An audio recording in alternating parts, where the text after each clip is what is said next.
Quando meu pai foi enterrado, outro homem tomou seu lugar. Não como pai, mas como dono. Esta casa agora tem novas regras, ele dizia com os olhos cheios de maldade. Em uma única noite, tudo o que restava da minha infância foi destroçado para sempre. Bom dia, meus queridos. Que alegria imensa poder estar aqui conversando com vocês. Sou Ana Luísa da Glória, tenho 72 anos muito bem vividos, nascida em Jaguarão, na fronteira do Rio Grande do Sul, mas hoje moro aqui em Porto Alegre, nessa cidade que me acolheu como filha. O tempo passa, mas o coração continua jovem, não é mesmo? Hoje acordei cedinho, como sempre faço. Antes mesmo do sol aparecer, já estava eu na minha cozinha preparando um mate bem quentinho. Gosto de sentar na minha varanda, sentir o vento no rosto e agradecer por mais um dia. Daqui de casa, consigo ver o Guaíba quando o dia está clarinho. Que vista mais linda, meus queridos! É como um abraço que a natureza me dá toda manhã. Sabem o que mais gosto de fazer? Bordar. Tenho uma coleção de toalhinhas e panos de prato que vocês não acreditam. Cada pontinho feito com carinho, cada desenho pensado com atenção. Comecei a bordar quando tinha uns 50 anos, depois que as crianças já estavam criadas. Antes disso, a vida era só trabalho e mais trabalho. Mas o bordado me trouxe paz quando eu mais precisava. Aprendi a bordar com uma vizinha, a dona Carminha, que Deus a tenha. Ela me ensinou os primeiros pontos quando eu estava passando por momentos difíceis. Dizia ela: Luísa, cada ponto é um pensamento organizado, cada linha é um caminho novo. E não é que ela tinha razão. Nos meus bordados, fui costurando também a minha vida, organizando as memórias, algumas doces, outras nem tanto.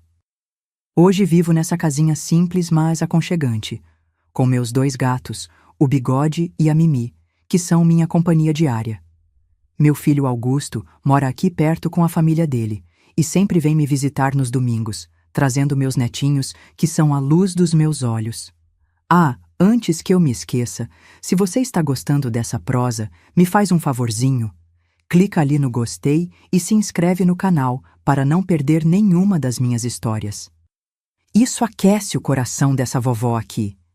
E vocês, meus queridos que estão me assistindo agora, me contem aqui nos comentários. De qual cidadezinha vocês estão me assistindo? E em que horinha do dia vocês encontraram esse vídeo? De manhãzinha com o café, depois do almoço, ou já de noitinha? Eu sempre leio todos os comentários e fico tão feliz em saber de onde vocês são e quando tiram um tempinho do dia para ouvir as histórias dessa vovó aqui. Me conta, viu? Vamos criar uma corrente de carinho. Sabe, a vida nem sempre foi esse mar de rosas que parece hoje. Tive meus dias de tempestade, como todo mundo. E foi numa dessas tempestades que aprendi o verdadeiro valor da coragem.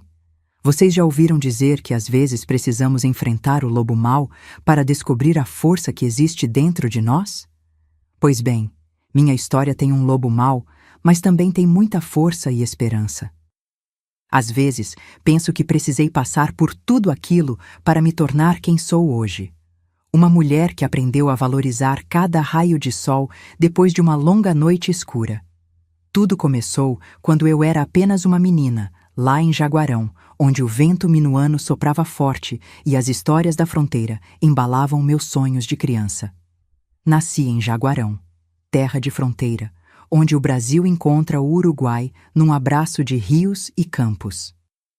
Nossa casa era pequena, mas aconchegante, de madeira pintada de azul clarinho, com um pátio grande onde minha mãe, Leonor, plantava de tudo um pouco. Que saudade da horta da minha mãe! Os tomates mais vermelhinhos, as bergamotas mais doces e o cheiro das ervas que ela usava nos chás e temperos. Meu pai, Ernesto, trabalhava como funcionário da alfândega na fronteira. Um homem sério, de poucas palavras, mas de olhar carinhoso. Toda noite, quando chegava do trabalho, trazia alguma coisinha escondida no bolso.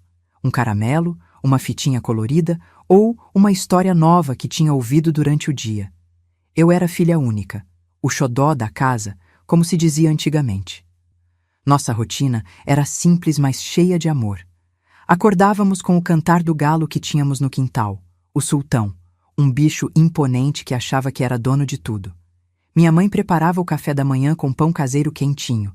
Ela amassar pão todas as manhãs. O cheirinho invadia a casa inteira.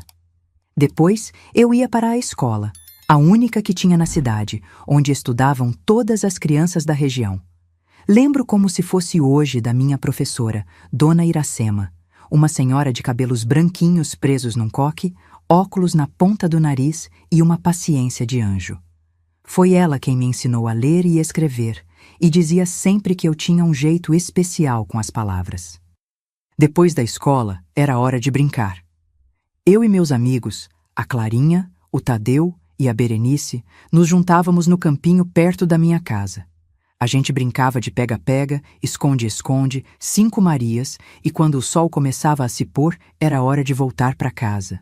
Nossos pés sempre sujos de terra, as mãos manchadas das frutas que colhíamos pelo caminho, e o coração cheio daquela alegria que só a infância proporciona. Nos domingos, a família se reunia para o tradicional churrasco. Meu pai colocava a carne na brasa bem cedinho, enquanto minha mãe preparava a salada de batata com maionese que todo mundo adorava. Os vizinhos apareciam, traziam violão, e a tarde passava entre conversas, risadas e cantorias. Era uma época em que as portas ficavam abertas e todo mundo cuidava um do outro. Nossa vida não era de riqueza, mas nunca faltou o essencial. Meu pai trabalhava duro para garantir que eu pudesse estudar e ter algumas coisinhas que as outras crianças tinham. Minha mãe, além dos afazeres de casa, costurava para fora, fazendo roupas para as famílias mais abastadas da cidade.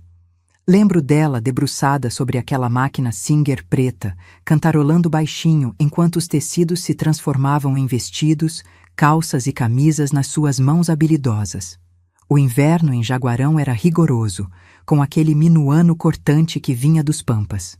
Nas noites mais frias, a gente se reunia em volta do fogão a lenha. Meu pai contava histórias dos tempos antigos, de guerra e de paz, de gaúchos valentes e fantasmas da fronteira. Eu me encolhia debaixo da manta de lã que minha avó havia tecido, metade com medo, metade encantada com aqueles causos. Quando completei 10 anos, notei que meu pai andava mais cansado. Ele chegava do trabalho e sentava na cadeira da varanda, ofegante, com a mão no peito. Minha mãe preparava chás de melissa e cidreira, mas a preocupação estava estampada no rosto dela. O doutor Maurício, único médico da cidade, vinha nos visitar com frequência. Falava palavras difíceis que eu não entendia, como hipertensão e problemas cardíacos.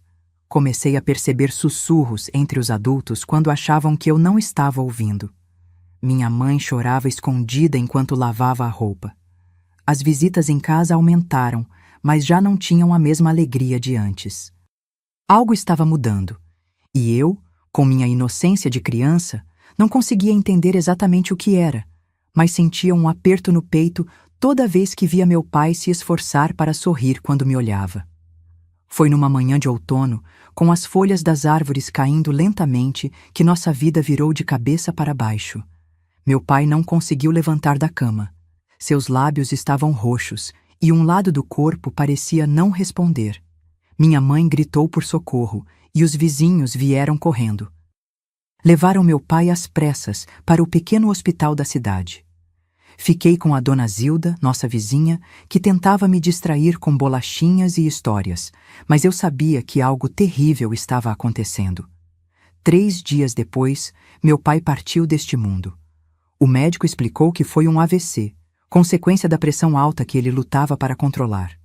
Lembro do caixão na nossa sala, das flores por toda parte, dos olhares de pena que me lançavam. Coitadinha, tão novinha e já sem pai, diziam as senhoras, como se eu não pudesse ouvi-las.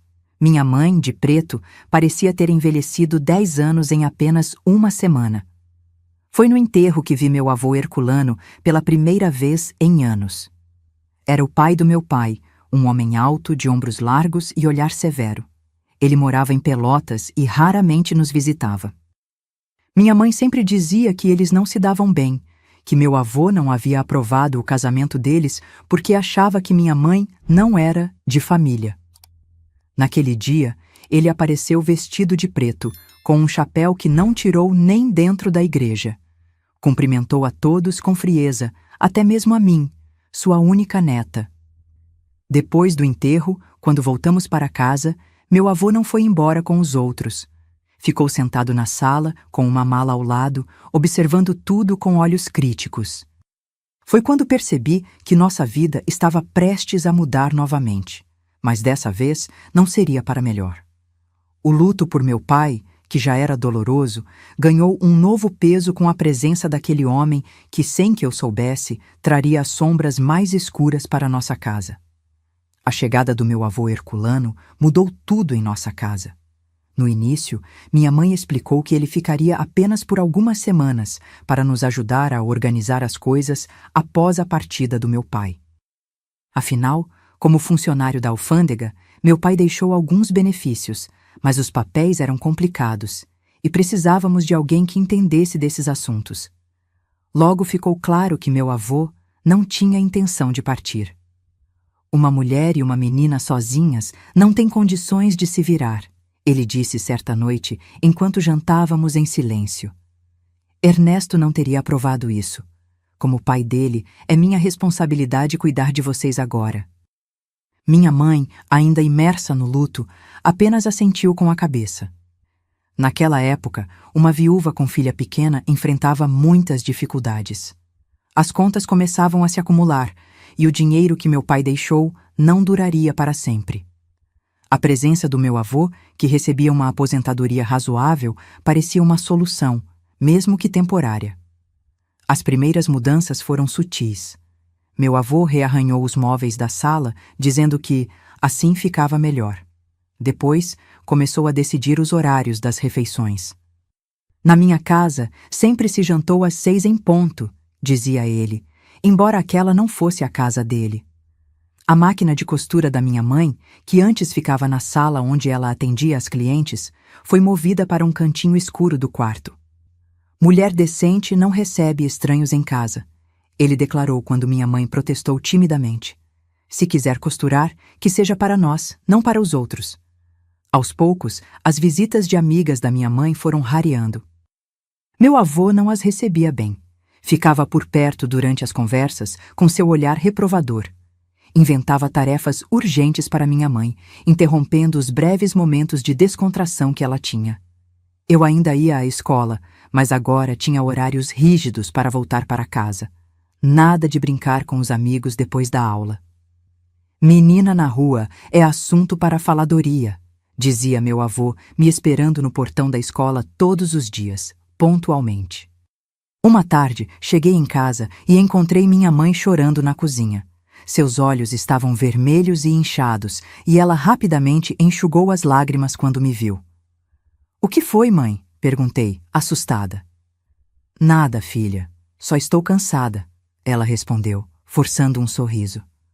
Mais tarde, descobri o motivo. Meu avô tinha encontrado cartas antigas que meu pai escreveu para minha mãe quando estavam noivos. Disse que eram indecências e as queimou no fogão a lenha, junto com algumas fotografias que minha mãe guardava com carinho. Era como se ele quisesse apagar qualquer lembrança feliz que tivéssemos. As roupas da minha mãe também começaram a mudar. Seus vestidos coloridos foram substituídos por peças escuras e sem graça. Mulher de respeito, principalmente viúva, se veste com decoro, era o que ele dizia. No meu aniversário de 12 anos, minha mãe tentou fazer uma pequena festa. Convidou apenas a Clarinha e sua família, que eram nossos vizinhos mais próximos. Preparou um bolo de chocolate e algumas guloseimas. Quando meu avô descobriu, ficou furioso. Festa? Com que dinheiro? Vocês acham que estamos em condições de desperdiçar assim? Mesmo quando minha mãe explicou que havia usado o próprio dinheiro, guardado de alguns trabalhos de costura que fazia escondido, ele não cedeu. A festa foi cancelada, o bolo dividido entre nós três em um jantar silencioso e triste. Aquela noite, chorei baixinho no meu quarto até adormecer. A situação piorou quando comecei a desenvolver meu corpo de adolescente. Meu avô passou a me olhar de uma forma diferente, com um brilho estranho nos olhos que me causava calafrios. Ele criticava qualquer roupa que eu usasse, mesmo as mais simples. Essa menina está ficando muito oferecida, dizia para minha mãe, como se eu não estivesse presente. Precisa aprender a se comportar como uma moça direita. As regras se multiplicavam a cada dia. Não podíamos ouvir música, porque era coisa do demônio.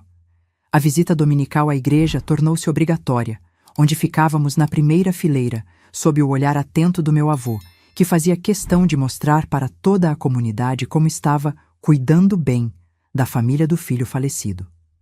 Em casa, minha mãe e eu éramos responsáveis por todas as tarefas domésticas. Ela cozinhava, lavava, passava, tudo segundo as exigências dele. Eu limpava, arrumava, servia as refeições. Se algo não estivesse do jeito que ele queria, vinha o sermão, às vezes acompanhado de um tapa na mão ou um puxão de orelha. Menina mal educada.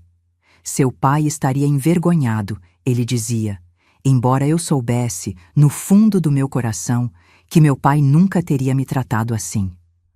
O dinheiro da nossa casa agora vinha exclusivamente do meu avô, e ele fazia questão de lembrar isso a todo momento. Vocês comem o que eu compro, vivem sob o meu teto. O fato de que a casa era nossa, construída com o suor do meu pai, parecia não importar mais. Minha mãe foi definhando aos poucos. Aquela mulher vibrante e cheia de vida que cantarolava enquanto costurava foi dando lugar a uma sombra silenciosa que se movia pela casa cumprindo ordens. Seus olhos, antes brilhantes, agora pareciam apagados, distantes. À noite, eu a ouvia chorar baixinho no quarto, mas quando tentava consolá-la, ela dizia apenas: "Vai passar, filha. Um dia vai passar." Foi por volta dessa época que meu avô começou a trazer amigos para casa. Homens de sua idade ou mais velhos que vinham para jogar cartas e beber cachaça na nossa sala. Minha mãe e eu éramos obrigadas a servir petiscos e bebidas, sempre com um sorriso forçado no rosto. Um desses homens, o senhor Tibúrcio, dono de um armazém na cidade, e outro, o senhor Clemente, que tinha sido militar, me olhavam de um jeito que me fazia querer desaparecer. Faziam comentários sobre como eu estava ficando moça e davam risadinhas quando eu passava. Meu avô não os repreendia, pelo contrário, parecia orgulhoso daquela atenção. "Um dia você vai precisar de um marido, menina", ele dizia, em tom de ameaça. E nem todos os homens têm paciência com moças mimadas. Uma noite, depois que os amigos saíram, meu avô me chamou na sala. Estava visivelmente embriagado, os olhos vermelhos, o hálito carregado de álcool. "Venha cá, menina", ele ordenou. Aproximei-me com medo, mantendo distância. Ele me olhou de cima a baixo, com aquele olhar que me gelava a alma. "Você está ficando igualzinha à sua avó quando jovem", ele disse, a voz arrastada. Ela também era assim, toda cheia de não me toques, mas aprendeu a ser uma boa esposa. Oh, se aprendeu. Corri para o meu quarto e tranquei a porta, tremendo. Naquela noite, contei para minha mãe o que tinha acontecido. Pela primeira vez em muito tempo, vi uma centelha de reação em seus olhos. "Fique longe dele, Luísa", ela sussurrou. "Sempre que ele estiver bebendo, fique no seu quarto com a porta trancada. Prometa." Prometi, e por algumas semanas conseguimos manter essa precaução. Mas meu avô logo percebeu nossa estratégia e confiscou a chave do meu quarto. "Não se tranca a porta nesta casa", ele berrou. "Que absurdo é esse? O que vocês estão escondendo de mim?" Foi quando percebi que estávamos presas numa teia cada vez mais apertada. Não tínhamos para onde ir, nem dinheiro para recomeçar em outro lugar. Os parentes da minha mãe moravam longe, no interior de Santa Catarina, e ela havia perdido contato com eles anos atrás. Os poucos amigos que ainda tínhamos foram afastados sistematicamente pelo meu avô. O medo se tornou nosso companheiro constante. Medo dos gritos, das humilhações, dos olhares, das mãos pesadas que às vezes desciam sobre nós por motivos insignificantes. À noite, eu abraçava meu travesseiro e sonhava com o dia em que seria grande o suficiente para tirar minha mãe daquela situação. Sonhava com meu pai, imaginando como seria se ele ainda estivesse vivo. Numa tarde de domingo, depois da igreja, encontrei minha antiga professora, Dona Iracema, na praça. Meu avô estava distraído conversando com o padre e tive alguns minutos preciosos sozinha com ela. Ana Luísa, você está tão abatida, ela disse, segurando minhas mãos. Está tudo bem em casa? As lágrimas vieram sem que eu pudesse contê-las. Queria contar tudo, pedir ajuda, mas as palavras não saíam. O medo era maior que a coragem. Se precisar de algo, qualquer coisa, venha me procurar, ela disse, deslizando um pedaço de papel com seu endereço no meu bolso. Minha porta estará sempre aberta para você. Aquele pequeno gesto de bondade foi como um raio de luz na escuridão. Guardei o papel como um tesouro, embora soubesse que seria quase impossível visitá-la sem que meu avô soubesse. As coisas chegaram ao ponto crítico quando completei 13 anos. Não houve comemoração, claro. Era apenas mais um dia sob o regime do meu avô. Mas algo mudou naquela noite.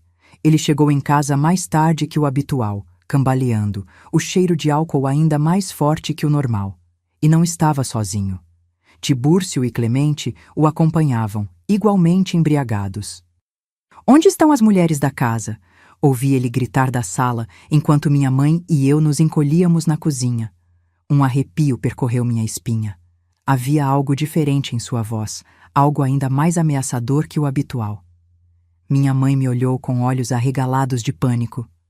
"Luísa", ela sussurrou urgentemente. "Pegue aquela trouxa de roupa no tanque e saia pelos fundos. Corra para a casa da dona Iracema.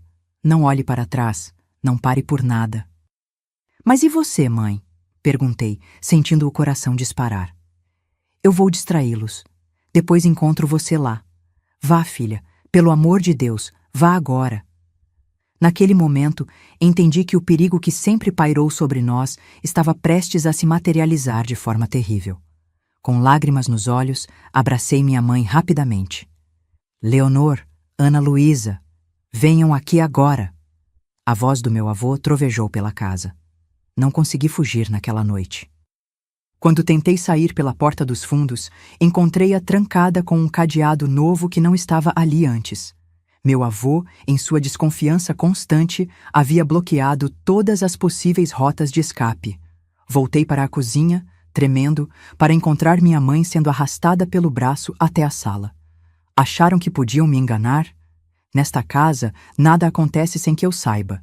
Meu avô vociferou, os olhos injetados pelo álcool e pela raiva. O que aconteceu nas horas seguintes é algo que tento, até hoje, enterrar nas profundezas da minha memória.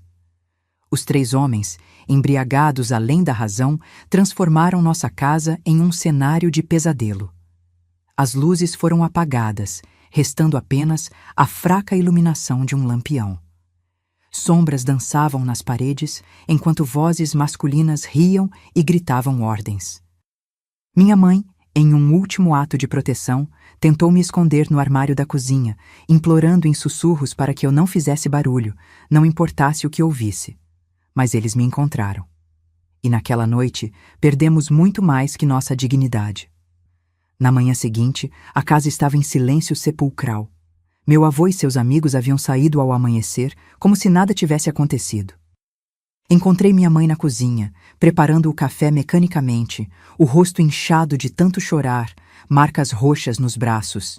Nossos olhares se cruzaram, cheios de uma dor que palavras jamais poderiam expressar. "Vamos sair daqui, mãe", implorei, segurando suas mãos trêmulas. "Para onde, filha?" ela respondeu, a voz quebrada. "Quem acreditaria em nós contra a palavra dele? Ele é respeitado na cidade, tem amigos influentes. Nós somos apenas nós." A impotência era como um peso esmagador sobre nossos ombros. Nos dias que se seguiram, vivemos como fantasmas na nossa própria casa. Meu avô voltou a agir como se nada tivesse acontecido, talvez até mais gentil que o habitual, trazendo pequenos presentes, permitindo algumas liberdades antes proibidas. Era sua maneira perversa de manter o controle, de garantir nosso silêncio. Parei de ir à escola. Não conseguia encarar as pessoas, temendo que de alguma forma soubessem, que pudessem ver a vergonha estampada no meu rosto. Minha mãe, sempre tão forte apesar de tudo, parecia ter se quebrado por dentro. Ela se movia pela casa como uma autômata, cumprindo suas tarefas, mas seus olhos estavam vazios, como janelas de uma casa abandonada. As visitas dos amigos se tornaram mais frequentes. Aprendemos a desaparecer nesses momentos, a nos trancar no banheiro, único cômodo da casa que ainda tinha chave. Às vezes funcionava, às vezes não. Vivíamos em constante estado de alerta, dormindo com um olho aberto, sobressaltadas com qualquer ruído. Semanas depois, minha mãe começou a passar mal pela manhã. Os enjoos, a palidez, os tonturas. Sinais que eu, em minha inocência, não reconheci de imediato, mas que ela, com o terror estampado nos olhos, compreendeu perfeitamente. Uma manhã, enquanto meu avô estava na venda comprando pão, ela me confessou seu temor. "Acho que estou esperando um bebê, Luísa", ela disse, a voz quase inaudível. O chão pareceu se abrir sob meus pés. Um bebê? Como poderíamos trazer uma criança para aquele ambiente de horror? De quem? Comecei a perguntar, mas me calei ao ver o olhar devastado da minha mãe. "Não sei", ela respondeu, e aquelas duas palavras continham um universo de dor. Pode ser dele ou dos outros. Não há como saber. Nos dias seguintes, percebi mudanças no meu próprio corpo também. Náuseas matinais, sensibilidade, cansaço extremo. O mesmo terror que vi nos olhos da minha mãe agora se refletia nos meus. Era impossível, impensável, mas a realidade nos encarava com sua crueldade implacável. Ambas carregávamos em nosso ventre o fruto daquela noite terrível. "Ele vai nos matar se descobrir", sussurrei para minha mãe uma noite, enquanto estávamos sozinhas na cozinha. Para minha surpresa, vi algo que não via há muito tempo nos olhos dela. Determinação. "Não, filha, ele não vai ter essa chance", ela disse, com uma firmeza que me assustou. "Já suportamos demais. Chegou a hora de acabar com isso." Nos dias que se seguiram, minha mãe começou a agir de forma diferente. Mais submissa na presença do meu avô, quase aduladora. Ele parecia satisfeito com a mudança, vangloriando-se de como havia domado aquela mulher teimosa. Mal sabia ele que, por trás daquela aparente submissão, fervilhava um plano nascido do desespero. Minha mãe começou a guardar pequenas quantias de dinheiro, centavos que sobravam das compras, algumas moedas que encontrava pela casa. Escondeu-as dentro de um sabonete oco, um truque que aprendeu com sua avó durante a guerra. Ao mesmo tempo, fazia anotações em um caderninho que mantinha escondido sob o forro do colchão. "O que está escrevendo, mãe?" perguntei uma noite, curiosa. "Nosso futuro, filha", ela respondeu, com um brilho estranho no olhar. Nosso futuro. Ela me explicou que tinha um irmão, Juliano, que servia no exército em Bagé. Não se falavam há anos devido a uma desavença antiga, mas ele era nossa única esperança. Se conseguíssemos chegar até ele, talvez tivéssemos uma chance de recomeçar longe dali. Mas como vamos sair daqui? "Ele controla cada passo nosso", questionei, tentando não me deixar levar por falsas esperanças. "Temos que ser mais espertas que ele, Luísa. Observar, aprender, esperar o momento certo. E assim fizemos.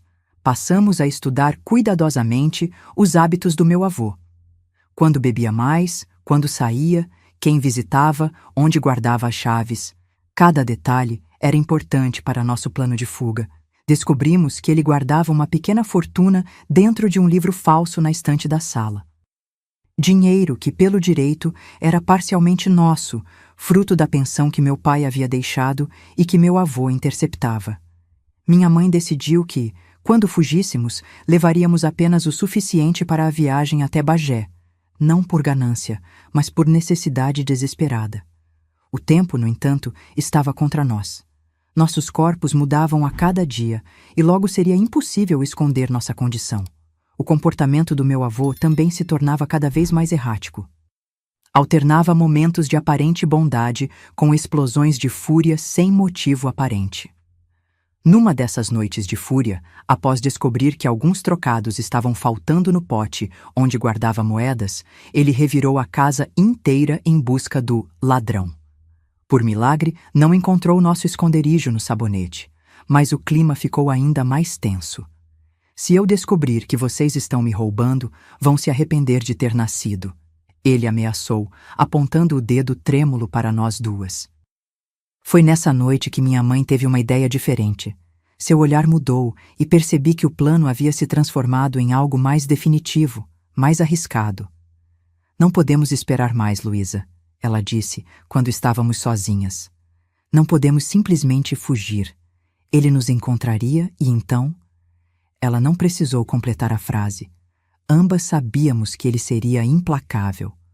O que vamos fazer então? Perguntei, sentindo um calafrio percorrer minha espinha. Minha mãe respirou fundo antes de responder. Vamos fazer com que ele nunca mais possa machucar ninguém. A determinação em sua voz me assustou. Não era mais a mulher quebrada que eu tinha visto nos últimos meses. Era uma força da natureza, movida pelo instinto mais primitivo de todos, proteger sua cria a qualquer custo. Nos dias seguintes, ela começou a pesquisar sobre ervas e plantas na pequena biblioteca municipal, dizendo ao meu avô que estava procurando receitas para impressioná-lo. Ele, em sua arrogância, acreditou, até se sentiu lisonjeado. Trouxe para casa um livro antigo sobre plantas medicinais que pertencera à minha avó. Ela sabia tudo sobre ervas, sua avó, ele comentou, num raro momento de nostalgia. Fazia uns chás que curavam qualquer mal. Irônico como aquele comentário se tornaria parte fundamental do nosso plano. Minha mãe encontrou no quintal uma planta que procurava. Colheu algumas folhas discretamente, secou-as escondida e guardou o pó resultante num pequeno saquinho de pano. O que é isso? Perguntei, preocupada com o rumo que as coisas estavam tomando. Apenas algo para fazer nosso avô dormir profundamente por algumas horas, ela explicou, evitando meu olhar. Tempo suficiente para pegarmos o dinheiro e partirmos antes que ele acorde. Não acreditei totalmente nela, mas estava desesperada demais para questionar. O plano era simples. Na próxima vez que ele trouxesse os amigos para beber, colocaríamos o pó na garrafa de cachaça. Quando todos estivessem inconscientes, pegaríamos o dinheiro e fugiríamos no trem noturno para Bagé. A oportunidade surgiu mais cedo do que esperávamos. Numa sexta-feira, meu avô anunciou que Tibúrcio e Clemente viriam para comemorar um negócio bem-sucedido. Ordenou que preparássemos petiscos e deixássemos a casa impecável. Aquela seria nossa única chance. O coração batia tão forte no meu peito que temi que pudessem ouvi-lo. Minha mãe, porém, mantinha uma calma assustadora enquanto preparava tudo, inclusive a garrafa especial que seria servida no momento certo. Os homens chegaram no início da noite, já alegres pelas bebidas consumidas no bar. Sentaram-se na sala, rindo alto, contando histórias grosseiras.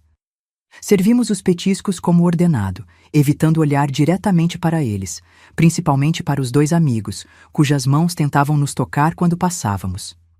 Meu avô, em meio às histórias, mencionou que em breve teria novidades importantes para contar aos amigos.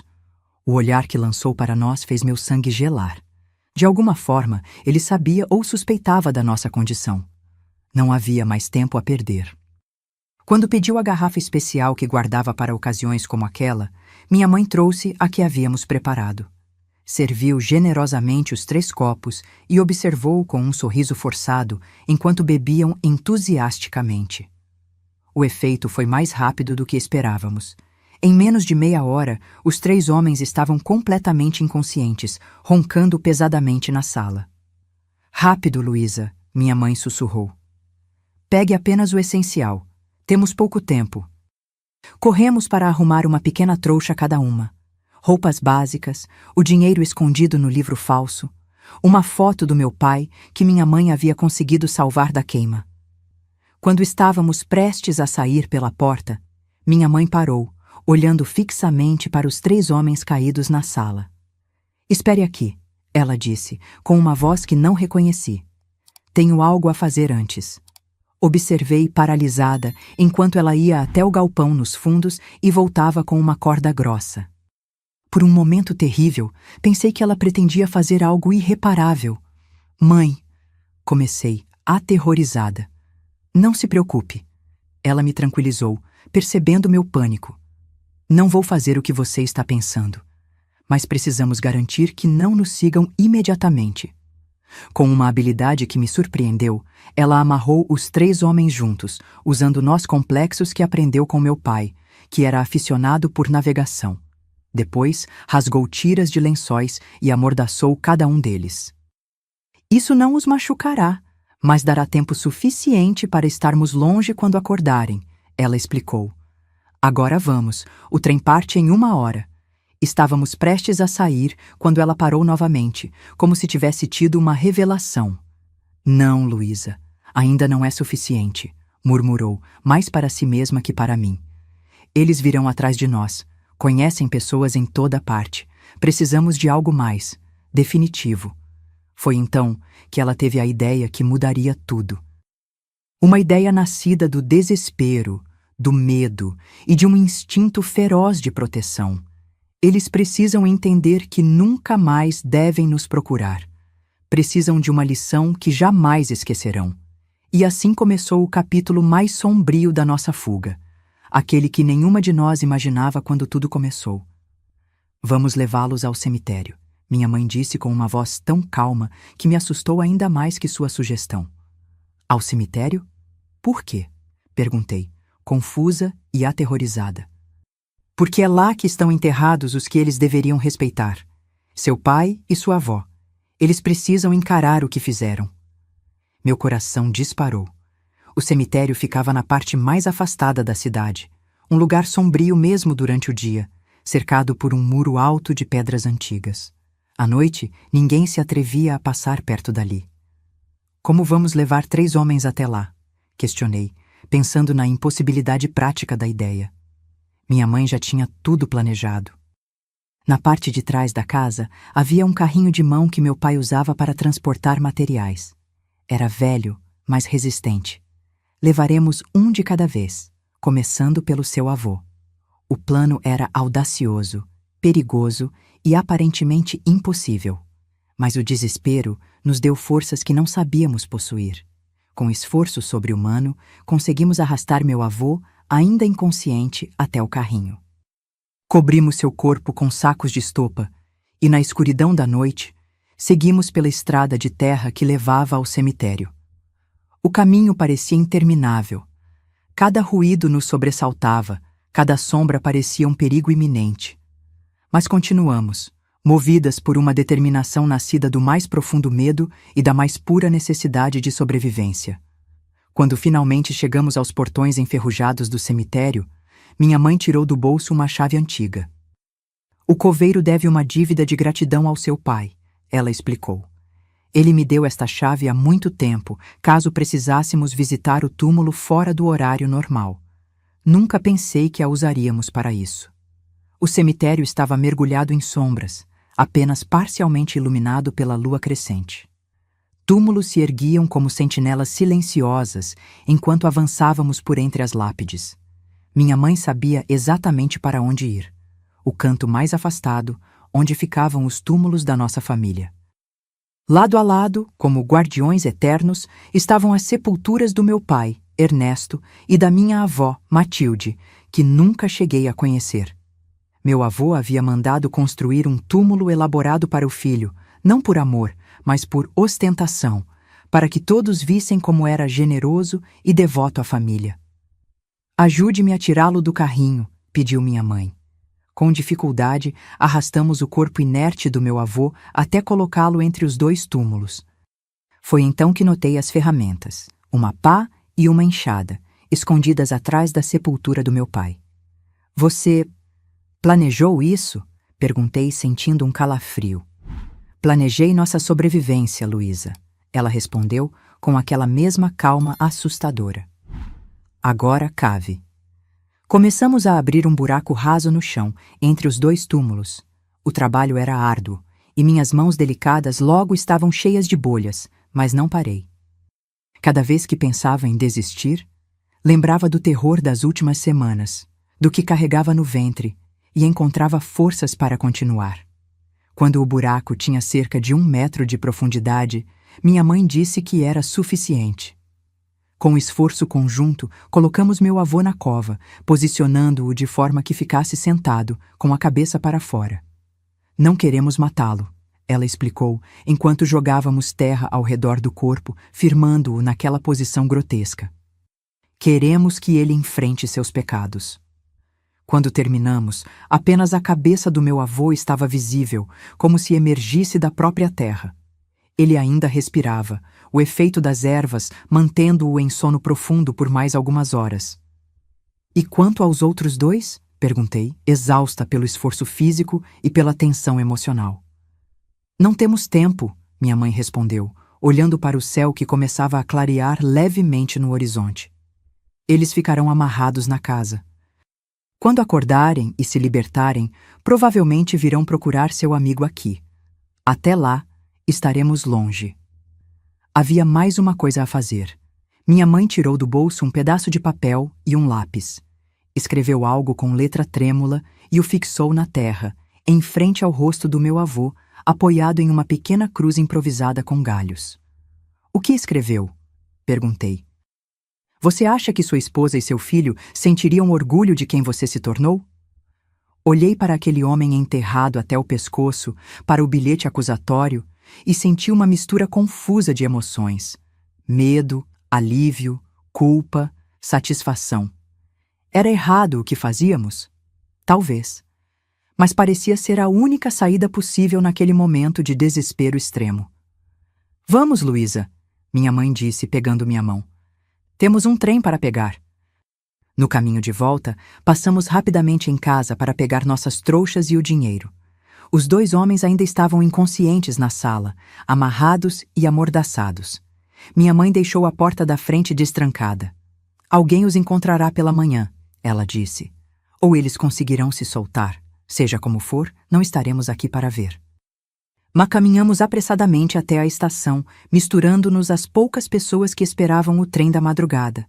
Trabalhadores, viajantes, almas solitárias com seus próprios segredos e destinos.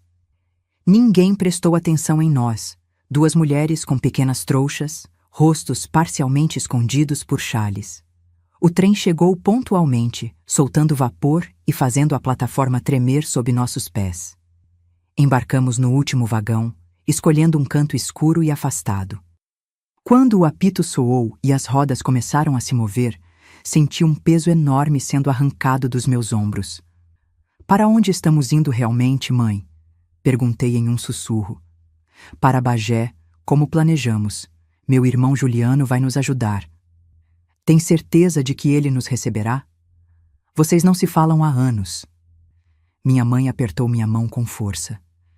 Juliano tem seus defeitos, mas é um homem honrado.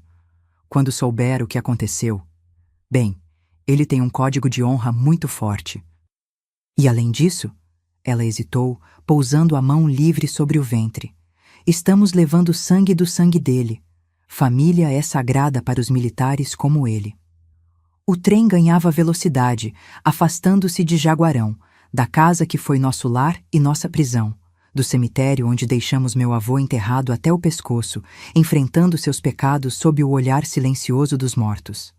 Olhei pela janela, vendo as luzes da cidade desaparecerem na distância.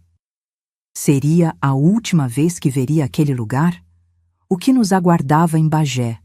Como seria recebida pelo tio que nem conhecia?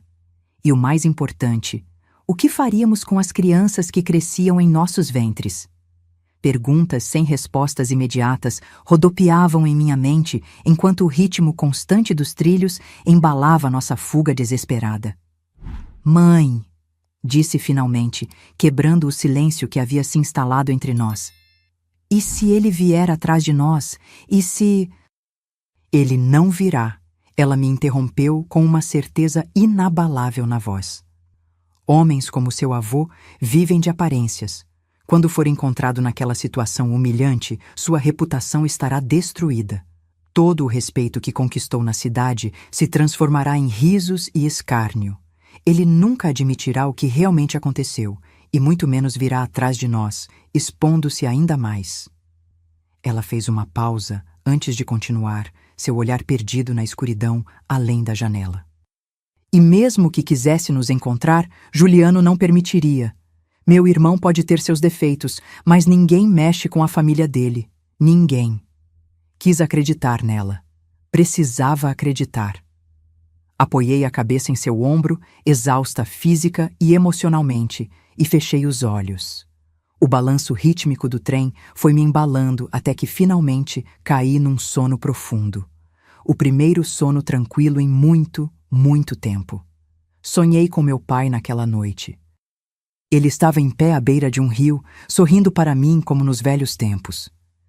Siga em frente, Luísa, ele dizia no sonho. O passado fica para trás, como as águas que já correram. Olhe sempre para frente.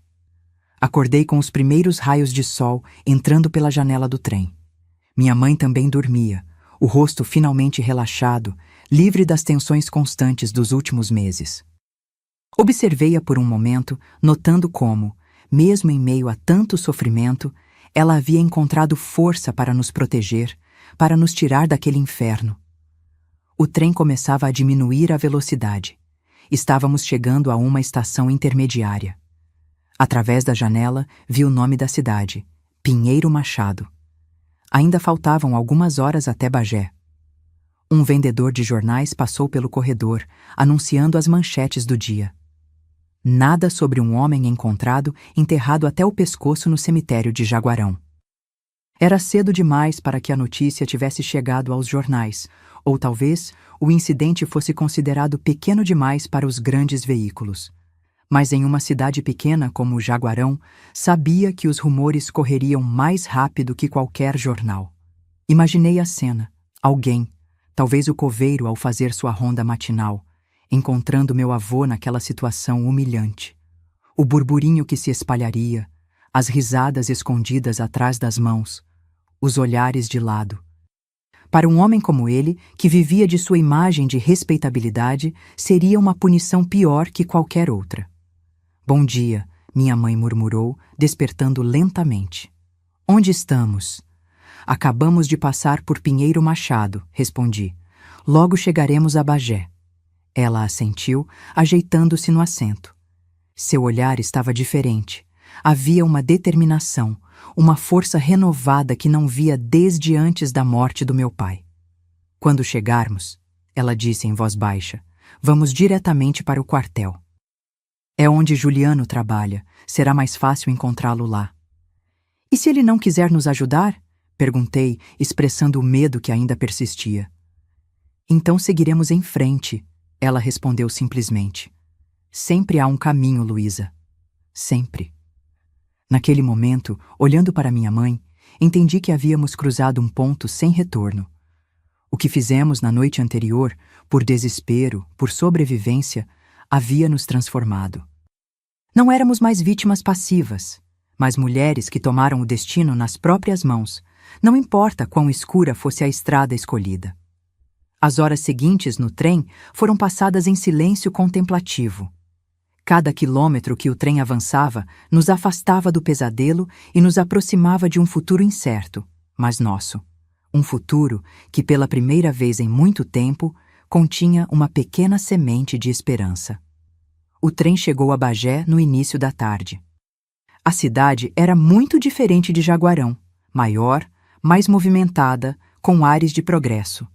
Prédios mais altos, ruas mais largas, pessoas andando apressadas para todos os lados. Descemos na estação, nossas pequenas trouxas nas mãos, tentando não chamar atenção. Como encontraremos o quartel?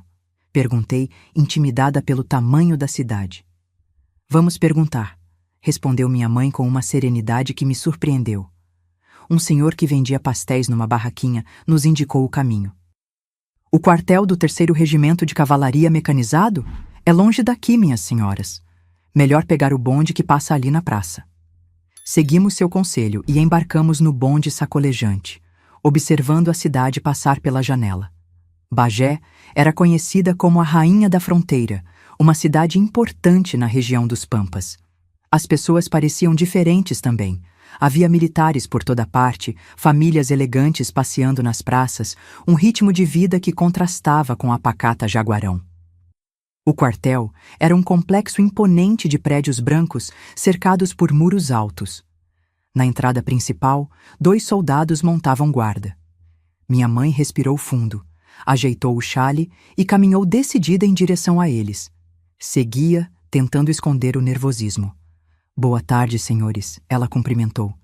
"Preciso falar com o tenente Juliano Machado. É urgente." Os soldados trocaram olhares desconfiados. "A senhora tem algum documento ou autorização?" perguntou um deles. "Sou Leonor Machado, irmã dele." "Esta é minha filha, Ana Luísa. Viemos de Jaguarão e precisamos vê-lo com urgência. É um assunto de família." Algo na firmeza de sua voz deve ter convencido os soldados. Um deles entrou no quartel enquanto o outro nos pediu para aguardar. Minutos que pareceram horas se passaram até que o soldado retornou, acompanhado por um homem alto, de ombros largos, usando um uniforme impecável com insígnias que eu não compreendia. Reconheci meu tio imediatamente. Tinha os mesmos olhos da minha mãe, escuros e profundos, embora mais duros. Seu rosto demonstrou primeiro surpresa, depois desconfiança, e por fim, uma preocupação genuína ao ver o estado em que nos encontrávamos. "Leonor?" ele disse incrédulo. "O que aconteceu? Por que estão aqui?" Minha mãe, que havia se mantido forte durante toda a nossa fuga, desabou em lágrimas. Talvez fosse o alívio de finalmente estar diante de alguém em quem podia confiar, ou talvez o peso de tudo o que vivemos finalmente tivesse se tornado insuportável. "Juliano", ela sussurrou, "precisamos da sua ajuda." Meu tio não fez mais perguntas ali. Ordenou que um jipe fosse preparado e nos levou para sua casa, uma construção simples, mas organizada nos arredores do quartel, onde conhecemos minha tia Gertrudes, uma mulher de aparência severa que, apesar da surpresa com nossa chegada inesperada, nos recebeu com a hospitalidade característica dos gaúchos. Foi só depois que nos alimentamos e nos instalamos num quarto de hóspedes que minha mãe, a portas fechadas, contou a história para meu tio. Não os detalhes mais íntimos, esses permaneceram entre nós duas, mas o suficiente para que ele compreendesse a gravidade da situação. Nunca esquecerei a transformação no rosto do meu tio enquanto ouvia. O militar disciplinado deu lugar ao homem enfurecido, ao irmão protetor que havia falhado em sua missão. Seus punhos se fechavam e abriam, as veias do pescoço saltavam, e por um momento temi que ele pegasse o primeiro trem para Jaguarão para acertar contas com meu avô.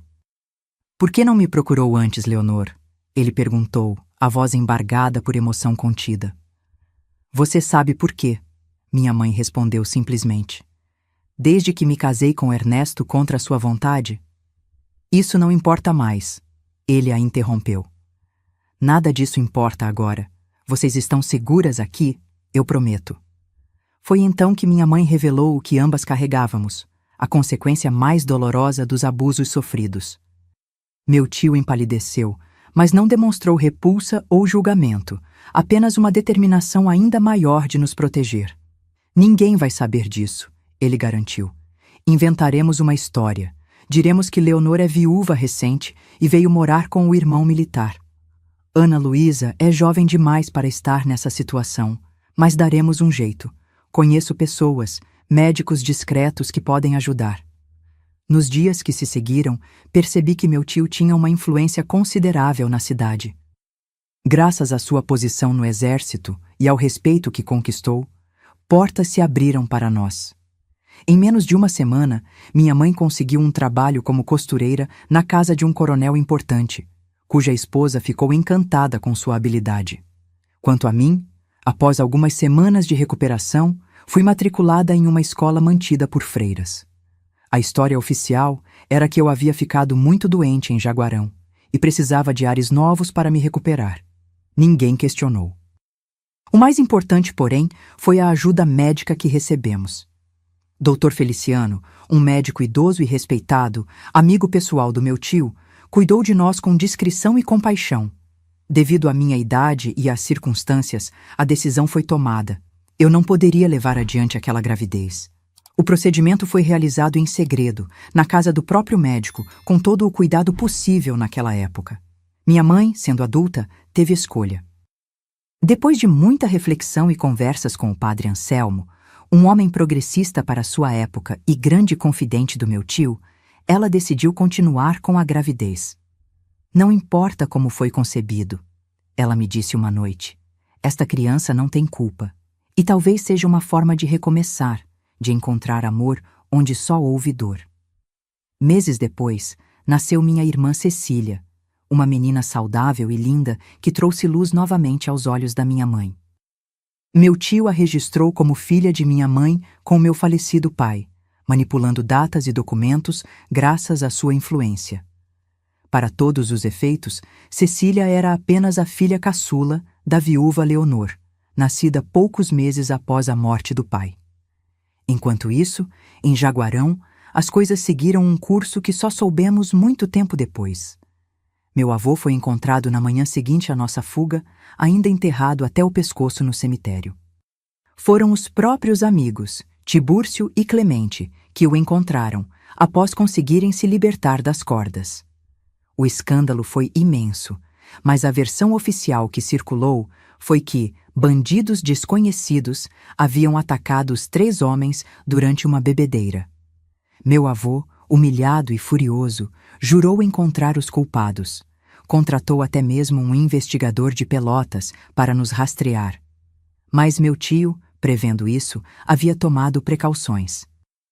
Nossos nomes não constavam em nenhum registro de passageiros, graças a um amigo condutor que alterou as listas. Em Bagé, éramos conhecidos pelo sobrenome do meu tio, Machado, e não pelo sobrenome do meu pai. A investigação eventualmente esfriou.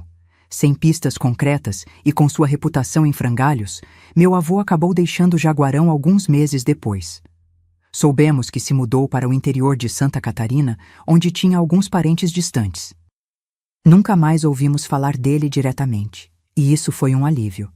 Nossa adaptação em Bagé não foi fácil, mas a cada dia ficava mais claro que havíamos feito a escolha certa.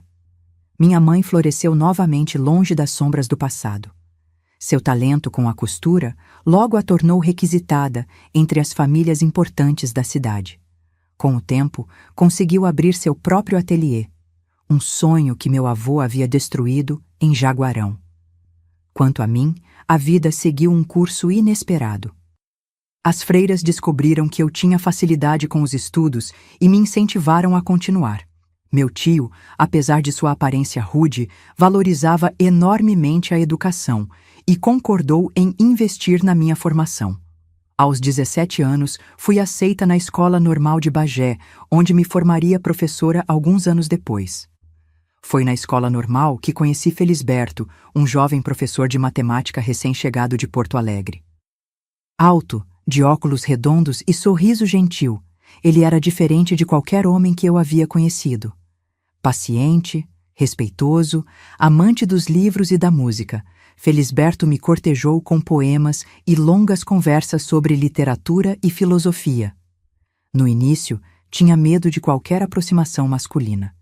As feridas do passado ainda estavam abertas e a ideia de intimidade me aterrorizava. Felisberto, porém, nunca me pressionou. Temos todo o tempo do mundo, ele dizia, segurando minha mão com carinho. O amor verdadeiro sabe esperar. Minha mãe e meu tio aprovaram o relacionamento, especialmente depois que meu tio investigou o histórico familiar de Felisberto e descobriu que vinha de uma família respeitável de Porto Alegre. Quando ele pediu minha mão em casamento, 2 anos depois de nos conhecermos, aceitei com o coração cheio de esperança e também de medo. Na noite antes do casamento, minha mãe veio ao meu quarto para uma conversa que nunca esquecerei. Luísa, ela disse, sentando-se na beirada da minha cama, amanhã você começará uma nova vida, uma vida que escolheu com um homem que você ama. Isso é mais do que muitas mulheres conseguem neste mundo. Ela fez uma pausa, escolhendo cuidadosamente as palavras seguintes. O passado sempre estará conosco, como uma cicatriz que nunca desaparece completamente. Mas cicatrizes são marcas de sobrevivência, não de derrota. Você sobreviveu, filha. Nós sobrevivemos. E agora você tem a chance de construir algo belo a partir das cinzas. Nos casamos numa cerimônia simples na capela da escola. Cecília, então com 8 anos, foi a daminha de honra, espalhando pétalas de rosa pelo corredor. Meu tio Juliano, orgulhoso em seu uniforme de gala, me conduziu até o altar. Minha mãe chorou durante toda a cerimônia. Lágrimas de alegria, ela garantiu depois. Após o casamento, mudamos para Porto Alegre, onde Felisberto havia conseguido uma posição como professor no prestigioso Colégio Júlio de Castilhos. Minha mãe e Cecília permaneceram em Bagé, onde o ateliê prosperava e minha irmã tinha seus amigos e sua escola. A separação foi dolorosa, mas necessária. Era hora de construir meu próprio caminho, minha própria família. E foi exatamente o que fizemos. Em Porto Alegre, cidade grande e cosmopolita, ninguém conhecia nosso passado. Éramos apenas um jovem casal de professores começando a vida. 1 ano depois, nasceu nosso primeiro filho, Augusto, o mesmo que hoje me visita todos os domingos com seus filhos.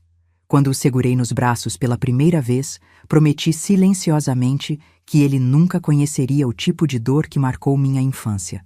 Seria criado com amor, respeito e liberdade para ser quem quisesse.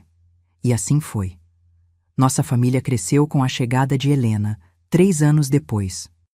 Construímos uma vida simples, mas digna, baseada no amor e no respeito mútuo. Felisberto sempre foi o homem que prometeu ser no nosso namoro. Gentil, compreensivo, um pai presente e um marido amoroso. Minha mãe e Cecília nos visitavam com frequência. Com o tempo, minha irmã também se mudou para Porto Alegre para estudar medicina, uma escolha que nos encheu de orgulho. Ela havia herdado a determinação da nossa mãe e a inteligência do meu tio. O passado nunca foi esquecido, mas perdeu seu poder sobre nós. Aprendemos a olhar para frente, a valorizar cada momento de paz e alegria.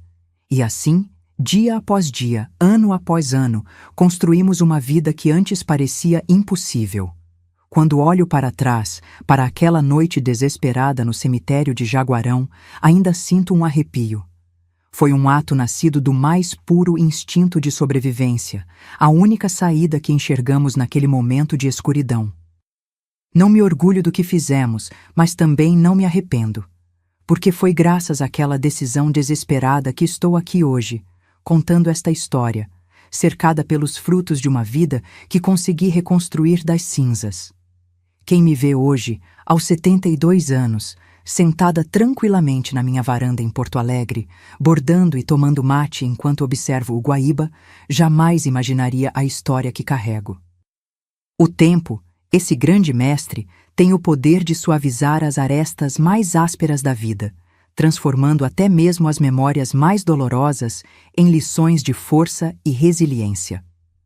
Porto Alegre se tornou verdadeiramente meu lar. Vivo nesta mesma casa há mais de 30 anos, uma construção simples no bairro Menino Deus, com uma varanda que dá vista para o rio e um pequeno jardim onde cultivo ervas para chá e temperos para a cozinha. Não é uma casa grande nem luxuosa, mas está impregnada de memórias felizes, de risos de crianças crescendo, de almoços de domingo com a família reunida. Meu querido Felisberto partiu deste mundo há 8 anos, depois de 50 anos de um casamento feliz. Foi uma partida tranquila, em casa, cercado por nós que tanto o amávamos. Sua saúde vinha se deteriorando há alguns anos, problemas cardíacos como meu pai, mas viveu o suficiente para conhecer e curtir todos os netos. Sinto sua falta todos os dias, especialmente nas manhãs quando acordo, e por um breve momento esqueço que ele não está mais ao meu lado. Mas sou grata pelos anos que tivemos juntos, pelo amor que construímos, pela família que criamos. Depois que ele se foi, meus filhos insistiram para que eu me mudasse para a casa de um deles. "Mãe, a senhora não pode ficar sozinha", diziam preocupados. Mas eu sou teimosa como toda boa gaúcha. "Esta é minha casa, meu cantinho no mundo, e aqui pretendo ficar enquanto tiver forças para me virar sozinha. Não que eu fique realmente sozinha. Meu filho Augusto mora a apenas 2 quarteirões daqui, com a esposa Mariana e meus 3 netos, Gabriel de 15 anos, Júlia de 12 e o pequeno Arthur de 8. Eles vêm me visitar quase todos os dias. Às vezes é só uma passadinha rápida depois da escola para pegar um bolo recém-saído do forno. Outras vezes ficam para o jantar. Minha filha Helena vive mais longe, em Caxias do Sul, onde trabalha como pediatra. Casou-se com um engenheiro, o Renato, e me deu 2 netos maravilhosos, a Laura e o Bruno, já adolescentes. Não os vejo com tanta frequência quanto gostaria, mas quando vêm passar férias comigo, a casa se enche de vida e barulho, algo que adoro. Minha irmã Cecília também está sempre por perto. Seguiu carreira na medicina, especializando-se em ginecologia, escolha influenciada por nossa própria história. Dedica parte de seu tempo a uma ONG que auxilia mulheres vítimas de violência, um trabalho que me enche de orgulho. Nunca se casou, mas adotou 2 meninas, minhas sobrinhas Isabela e Diana, hoje mulheres formadas e independentes. Minha mãe, Leonor, viveu conosco em Porto Alegre em seus últimos anos. Faleceu aos 82, há cerca de 10 anos, cercada por filhos, netos e bisnetos. Até o fim, manteve aquela força silenciosa que nos salvou tantos anos atrás. Seu ateliê de costura em Bagé transformou-se num negócio próspero que ela eventualmente vendeu ao se aposentar. Cada ponto, cada costura, ela dizia, foi um passo para reconstruir nossa dignidade. Quanto ao meu tio Juliano, o militar que nos acolheu naquele momento crucial, reformou-se como coronel e viveu até os 90 anos, sempre rígido, sempre correto, mas com um coração imenso escondido sob a farda. Nunca tivemos notícias concretas do meu avô após sua fuga para Santa Catarina. Soubemos anos depois que faleceu sozinho, amargurado, sem ninguém ao seu lado. Um fim triste, mas de certa forma, justo para alguém que causou tanto sofrimento. Meus dias agora seguem uma rotina tranquila que aprendi a valorizar. Acordo cedo, com o primeiro raio de sol. Preparo meu mate, como aprendiz jaguarense que sou, e vou para a varanda observar o dia nascer sobre o Guaíba. Depois, dou comida aos meus gatos. O Bigode e a Mimi, 2 velhotes como eu que adotei do abrigo local.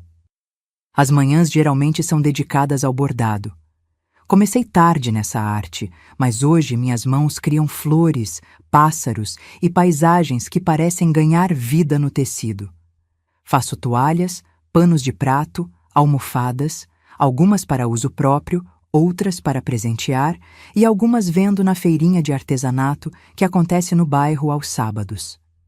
Às terças e quintas, vou ao centro comunitário, onde dou aulas de alfabetização para adultos. Mesmo aposentada da educação formal, não consigo deixar de ensinar. Ver os olhos de um trabalhador de 60 anos brilharem ao conseguir ler o nome do neto pela primeira vez. Isso não tem preço. Às quartas, é dia de reunião do clube de leitura na biblioteca municipal. Somos um grupo de senhoras, e alguns senhores também, que se reúne para discutir livros e, claro, colocar a conversa em dia. Descobri o prazer da leitura tarde na vida. Mas hoje, minha casa está cheia de livros, muitos presentes dos meus filhos que sabem desse meu amor tardio pelas palavras escritas. Os fins de semana são para a família. No sábado, faço compras no mercado público, escolhendo frutas e verduras frescas, conversando com os feirantes que já me conhecem pelo nome. No domingo, é dia de preparar um bom carreteiro, com aquele arroz soltinho e carne bem temperada como se faz no interior. A mesa se enche de filhos, netos, sobrinhos, uma família grande e barulhenta que me faz sentir rica, não de bens materiais, mas de afeto. Vez ou outra, os netos dormem aqui. Contam histórias da escola, dos amigos, dos primeiros amores. Escuto tudo com atenção, dando conselhos apenas quando solicitados. Vó, como a senhora consegue entender tão bem a gente? Perguntou Júlia recentemente. Sorri e respondi que a vida me ensinou a ouvir mais do que falar. Minha casa é simples, mas aconchegante. As paredes são decoradas com fotos de família, momentos felizes congelados no tempo. Tenho poucos objetos de valor, mas cada um carrega uma história. O relógio de parede que pertenceu ao meu pai, resgatado por minha mãe antes de nossa fuga. A máquina de costura antiga que era de minha mãe, agora mais decorativa que funcional.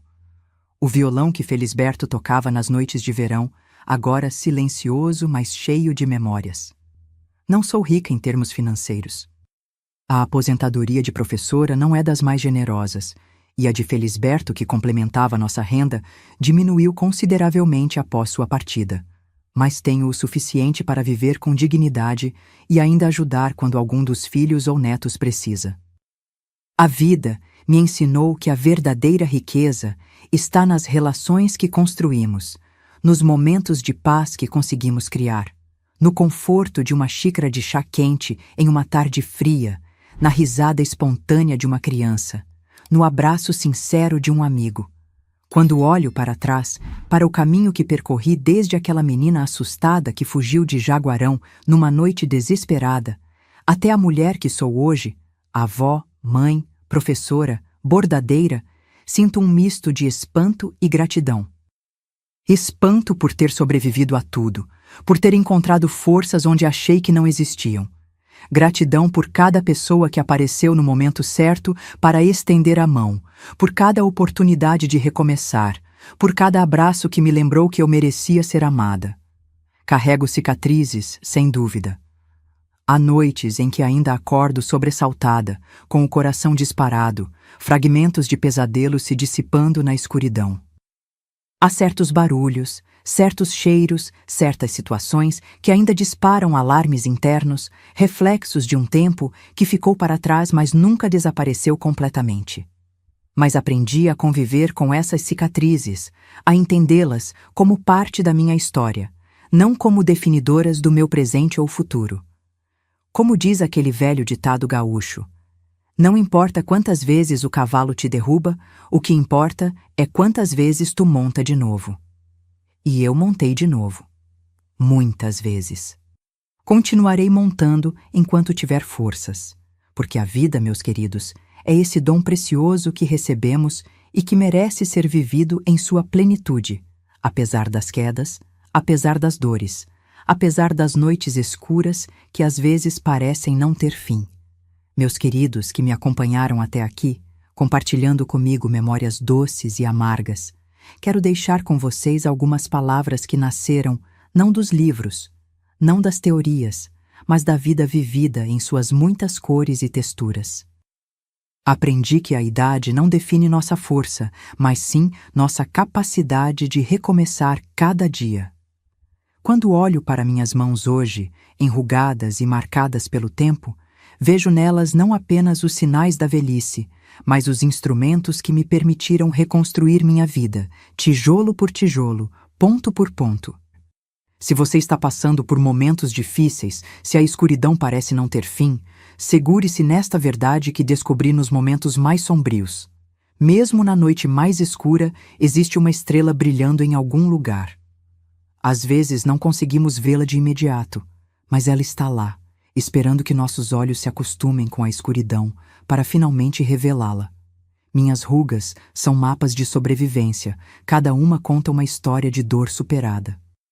Cada linha no meu rosto representa uma lição aprendida, um obstáculo vencido, uma alegria vivida intensamente. Não tenho vergonha de minhas marcas, elas são provas de que vivi, de que senti, de que sobrevivi. Se alguém feriu você profundamente, se você carrega feridas que parecem não cicatrizar, saiba que o tempo é um grande aliado. Não porque apaga as dores, ele não apaga, mas porque nos ensina a carregá-las com mais dignidade, a transformá-las em compreensão, em sabedoria, às vezes até em propósito. A vida me ensinou que até na escuridão mais profunda, nossa luz interior nunca se apaga. Podemos sentir que ela enfraqueceu, que está apenas uma pequena faísca tremulante, mas enquanto houver vida, haverá essa luz. E dela podemos reacender a chama da esperança, do amor próprio, da dignidade, Para quem está vivendo em situação de abuso ou violência, quero dizer com toda a força do meu coração: você merece mais. Você merece respeito, merece dignidade, merece amor verdadeiro. Não é sua culpa. Nunca foi sua culpa. E existe sim um caminho para sair dessa situação, mesmo quando todas as portas parecem fechadas. Descobri que somos mais fortes do que imaginamos, especialmente quando pensamos que não aguentamos mais. O ser humano tem uma capacidade incrível de resistência, de adaptação, de superação. Quando achamos que chegamos ao nosso limite, geralmente estamos apenas começando a descobrir nossa verdadeira força. O tempo não cura todas as feridas, mas nos ensina a viver com elas e ainda assim sorrir. As cicatrizes permanecem sim, mas elas podem se transformar de símbolos de dor em marcas de resistência, em testemunhos de superação. Hoje, quando me lembro daquela noite no cemitério de Jaguarão, não sinto mais o terror paralisante de antes, mas uma estranha paz por saber que fizemos o que era necessário para sobreviver. Minha história não é sobre o que fizeram comigo, mas sobre como escolhi responder. Poderíamos ter nos entregado ao ódio, à amargura, ao desejo de vingança. E por um tempo, sim, sentimos tudo isso. Mas escolhemos, dia após dia, construir algo diferente, algo melhor. Escolhemos o amor, a família, o recomeço. Aprendi que a verdadeira fortaleza não está em nunca cair, mas em levantar todas as vezes. Caí muitas vezes ao longo do caminho. Houve dias em que o peso das memórias era tanto que mal conseguia sair da cama. Noites em que o medo voltava, visceral e sufocante. Momentos em que duvidei se algum dia seria normal novamente. Mas a cada vez encontrei forças para me levantar mais uma vez, para dar mais um passo, por menor que fosse. O abuso deixa cicatrizes invisíveis, mas a recuperação mostra que podemos florescer mesmo depois da tempestade. Como aquelas flores teimosas que nascem nas rachaduras do asfalto, provando que a vida encontra caminhos mesmo nos lugares mais improváveis. Descobri que minha voz, mesmo trêmula, tem poder quando decido usá-la. Por muito tempo me calei, acreditando que minha história era vergonhosa demais para ser contada. Hoje entendo que compartilhá-la pode ser uma forma de estender a mão para outros que ainda estão no escuro, mostrando que existe luz no fim do túnel. A idade me deu sabedoria para entender que nunca é tarde para recomeçar. Comecei a bordar aos 50, a ler romances aos 60, a ensinar adultos aos 65. Descobri novos talentos, novos interesses, novas paixões. A vida não para de nos surpreender se estivermos abertos às suas possibilidades. Minha experiência me ensinou que nossa história não termina nos capítulos dolorosos. Eles são apenas partes de um livro muito maior, com muitas páginas ainda por serem escritas. E somos nós, em grande parte, os autores dessas páginas futuras. Aprendi que sobreviver é uma forma de resistência e viver bem é a melhor vingança. Cada momento de alegria genuína, cada risada espontânea, cada abraço caloroso foi uma vitória contra aqueles que tentaram destruir nossa capacidade de amar e confiar. Em qualquer lugar do mundo, em qualquer cultura ou país, existem pessoas e organizações prontas para ajudar quem sofre abuso ou violência. Busque essa ajuda. Você não está sozinho, mesmo quando se sente completamente isolado. Há mãos estendidas, esperando para te ajudar a sair desse lugar escuro. A comunidade tem um papel fundamental na proteção dos mais vulneráveis. Estejamos atentos aos sinais de abuso ao nosso redor. O medo constante, o isolamento progressivo, as mudanças bruscas de comportamento. Às vezes, um olhar atento, uma palavra de apoio, uma mão estendida no momento certo pode salvar uma vida. Os direitos humanos não conhecem fronteiras. A dignidade, o respeito, a liberdade são valores universais, direitos fundamentais de cada ser humano, independente de onde nasça ou viva. Lutar por esses direitos é responsabilidade de todos nós. E a vocês, meus queridos que acompanharam minha história até aqui, tenho um pedido especial. Inscrevam-se neste canal, Ativem o sininho agora, porque essa não é apenas minha história. É um grito de alerta, um abraço virtual para quem precisa ouvir que existe esperança. Compartilhem imediatamente este vídeo com todas as pessoas que vocês conhecem, porque nunca sabemos quem pode estar precisando ouvir exatamente estas palavras neste momento. Seu compartilhamento pode ser o farol que alguém está desesperadamente procurando em meio à tempestade. Deixem nos comentários a palavra milagre, para que eu saiba quem chegou até o final desta jornada comigo, quem ouviu meu coração se abrir por completo. Faça isso, agora. Não espere nem mais um minuto. Juntos, podemos criar uma rede de apoio, de compreensão, de esperança que ultrapasse fronteiras e chegue a quem mais precisa. Termino com uma certeza que carrego no coração. Por mais escura que seja a noite, o sol sempre volta a nascer. Sempre. É lei da natureza, é lei da vida. Acredite nisso quando tudo parecer perdido. O amanhecer pode demorar, mas ele virá. E quando vier, você estará lá para vê-lo, mais forte, mais sábia, mais você. Com todo o meu carinho e gratidão por terem me ouvido, Ana Luísa da Glória.